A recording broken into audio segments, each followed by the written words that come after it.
ఒకనొకనాడు త్యాగరాజస్వామి గారు దక్షిణ దేశంలో వచ్చిందే ఒక్కసారి యాత్రకి. ఓ జమీందారు ఇంటికి వెడితే జమీందారు గారు ఏదో 500 రూపాయలు ఇచ్చాడు. ఇస్తే శిష్యుడు అన్నాడు, మా గురువుగారు డబ్బులు ఇచ్చుకోరన్నాడు. మీ గురువుగారు శ్రీరామనవమి ఉత్సవాలు చేస్తారు కదా, ఉత్సవానికి ఇస్తున్నాడు, ఇది రాముడి కోసం ఇచ్చాడు, తీసుకోమన్నాడు. రాముడి కోసం ఇస్తే మా గురువుగారి కోసం కాదు కదా, అతను తీసుకుని ఆ పల్లకి బొంత కింద తిట్టాడు. పల్లకి వెళ్ళిపోతుంది అరణ్యంలో. మర్నాడు దొంగలు అట్నుంచి వచ్చారు, అందరూ పారిపోతున్నారు బాటసారులు. ఈ పల్లకి మోస్తుండగా శిష్యుడు అన్నాడు, గురువుగారు మనం కూడా వెనక్కి వెళ్ళిపోతాం అన్నాడు. ఎందుకురా, మన దగ్గర ఏముందని, వాళ్ళు వస్తే మాత్రం ఏం పుచ్చుకుంటారు, పో ముందుకన్నాడు. అంటే ఆయన నసిగాడు. ఎందుకు నసుగుతున్నావు అన్నారు. నిన్నటి రోజున జమీందారు గారు 500 ఇచ్చారండి, తీసుకున్నానన్నాడు. ఎందుకు తీసుకున్నావు అన్నారు. మీకోసం అని తీసుకోలేదు, రామనవమి ఉత్సవాలకి రాముడి కోసం తీసుకున్నానన్నారు. ఎక్కడ పెట్టామన్నారు. మీరు కూర్చున్న పల్లకీలో మీ బొంత కిందే ఉందన్నాడు. అయితే అది నా డబ్బు కాదుగా, రాముడిది కదా.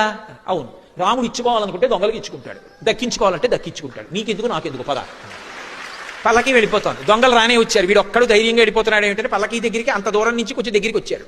వెంటనే ఆజానబాహుం అరవింద దళాయతాక్షం, ఆయన పెద్ద పెద్ద కళ్ళతోటి రామలక్ష్మణులు ఇద్దరు కోదండాలు పట్టుకుని కనపడ్డారు. ఎలా? ఆకర్ణాంతము బాణాన్ని లాగి పట్టుకుని ఉన్నారు.